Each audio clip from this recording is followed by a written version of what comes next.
O novo Estatuto da Criança e do Adolescente Digital acabou de ser publicado. E eu vou conversar com você sobre essa lei, que foi tão aguardada e tão demandada por vários pediatras, psicólogos, mães, pais, que acreditam que essa lei é a tábua de salvação para as nossas crianças e adolescentes nesse mundo digital, nas redes sociais, na internet. Eu acho que está na hora da gente colocar o elefante na sala, trazer algumas reflexões sobre essa lei. Vamos lá? Durante esses meses de campanha a favor desse projeto de lei, eu fiquei com a sensação de que as pessoas, muitas pessoas, queriam jogar essa responsabilidade de monitoramento, de supervisão, né, de entender o que a criança pode ou não pode fazer, o que o adolescente pode ou não pode fazer, nas costas das empresas de tecnologia. E além de jogar nas costas do Estado também, né? O papai Estado sempre resolve tudo. E o ponto todo é que a gente está esquecendo a responsabilidade de cuidar dos nossos filhos, das nossas crianças, é nossa.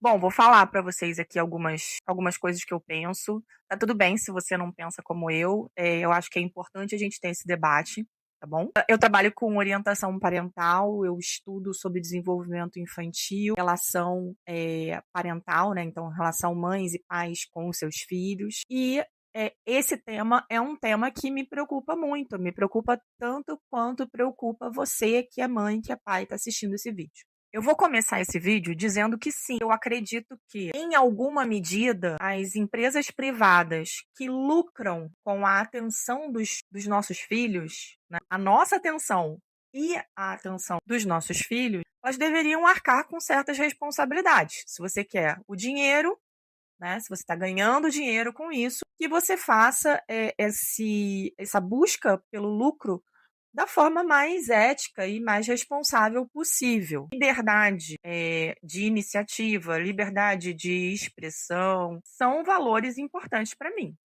O que não quer dizer que eu acredite que seja algo irrestrito, ou seja, que você pode fazer sua empresa ou vender o que você quiser, da forma que você quiser, para quem você quiser. Eu não acredito nisso. Então, eu acredito sim que dentro dessa lei a gente teve coisas muito importantes, que foi chamar essas empresas para a responsabilidade que elas têm de fazer um devido controle etário. Não só controle etário, como também a obrigação dessas empresas de fornecer ferramentas de supervisão parental efetivas. Esses dois pontos, para mim, foram os mais interessantes. Primeiro, que a empresa tem obrigação de verificar se o algoritmo está recomendando conteúdos inadequados para contas de adolescentes. Eu não vou falar nem de criança aqui, tá?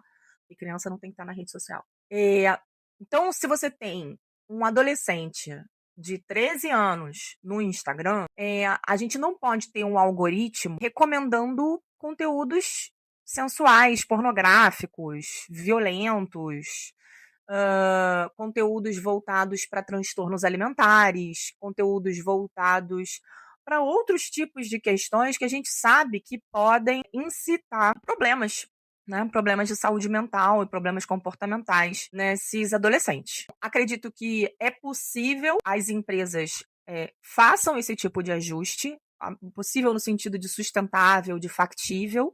Então, a lei não está pedindo nada impossível para essas empresas. Acho que faz parte de uma forma ética de exercer a liberdade, né, de iniciativa privada. Então, acredito que seja ok a gente pedir isso. Então, a partir do momento que você tem dentro da sua empresa uma permissão, tá? Eu vou botar aqui para vocês os termos de uso. O termo de uso do Instagram fala sobre contas só podem ser abertas a partir dos 13 anos de idade, ok? TikTok é a mesma coisa. Contas abertas somente a partir dos 13 anos de idade. E aqui no Brasil, por conta de determinação legal, os termos de uso do Instagram e do TikTok falam abertamente que a recomendação é abrir contas de redes sociais somente a partir dos 16 anos de idade. Entre 13 e 16 anos de idade, você tem que ter uma supervisão, uma, uma ciência dos seus pais para abrir as contas. Então, a lei fala o seguinte: beleza, você colocou isso, agora você tem que implementar formas de comprovar que esses adolescentes estão de fato entrando nas redes sociais com a devida ciência e consentimento dos seus pais, porque antes era autorrelato. Então, a partir do momento que você entrava na rede social, a empresa falava assim: ok, você está me dizendo, eu confio em você, que seus pais deixaram você entrar aqui, né? Isso funcionaria muito bem, né, se a gente não tivesse todos os excessos que a gente está vivendo. Adolescentes, crianças com muito problema de depressão, de ansiedade, de transtornos alimentares, comportamentos autolesivos, e tudo isso vem caminhando e aumentando numa proporção gigantesca à medida que a internet vem sendo criada, desenvolvida e expandido seu acesso dentro dos vários países do mundo. Então, embora a gente não possa falar, né? Inclusive, eu dei uma aula sobre isso há 3 semanas atrás. Embora a gente não possa afirmar de forma categórica que a internet é necessariamente o que está causando o aumento de problemas de saúde mental nas crianças e nos adolescentes, a gente tem uma hipótese de correlação bem forte aí. Então, a gente precisa, de fato, cobrar esse cuidado das empresas privadas, né? Então, acho que esse é um ponto muito importante. O algoritmo cuide disso, né? Não exiba esse tipo de conteúdo para adolescentes. Para criança, então, nem se fala, né, gente? Acho muito preocupante as reclamações que têm chegado sobre os conteúdos bizarros que o chat GPT tem respondido para pessoas em situação de ideação suicida. Eu acho muito preocupante isso. E eu acho que essa empresa ela precisa ser responsabilizada no seguinte sentido: ela precisa de mecanismos que conectem a conta do adolescente à conta dos pais no chat GPT, que a gente tenha filtro de palavras e alertas, no sentido de determinadas palavras estão sendo pesquisadas pelo seu filho e elas representam um conteúdo sensível, conteúdo afeto à saúde mental dele. Então, a gente está passando esse relatório, vamos dizer assim, de curadoria de informação para você. A gente precisa dessas ferramentas de controle parental, não só no Instagram, no TikTok, no YouTube, como também no chat GPT, que tem sido usado cada vez mais por crianças e adolescentes. Vamos aguardar para ver se a gente vai ter modificações positivas trazidas por essas empresas, né? Eu sei que a gente tem muita coisa para fazer. A realidade moderna não tá fácil. E educar uma criança no meio de todo o caos, de toda a exaustão que a gente está vivendo, não é fácil.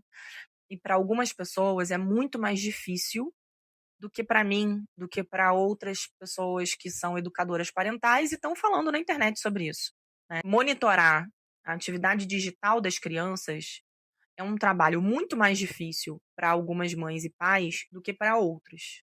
Eu realmente acredito nisso. Mas isso não quer dizer que esse trabalho não deva existir, porque lá na frente a gente pode colher duras consequências nesse tipo de atividade. Os nossos filhos precisam que a gente controle o conteúdo que eles estão assistindo e o tempo que eles estão passando na internet, nos videogames, com o celular na mão. Vou falar mais sobre esses temas aqui dentro do canal, vou fazer alguns cortes da aula que eu fiz sobre o livro Geração Ansiosa, né, que é um livro que fala bastante sobre esse tema e acho que vai ajudar você que é mãe, você que é pai, a entender o que fazer com relação aos seus filhos, suas crianças, seus adolescentes, a gente educar os nossos filhos de uma forma efetiva, afetuosa, respeitosa dentro da era digital, tá bom? Se você não me segue ainda, me segue. Se você gostou desse vídeo, fez sentido para você a nossa conversa, ainda que você não concorde com tudo que eu fale, se inscreve aqui no canal e dá um joinha nesse vídeo. Deixa seu comentário que eu vou gostar muito de conversar com você. Tchau.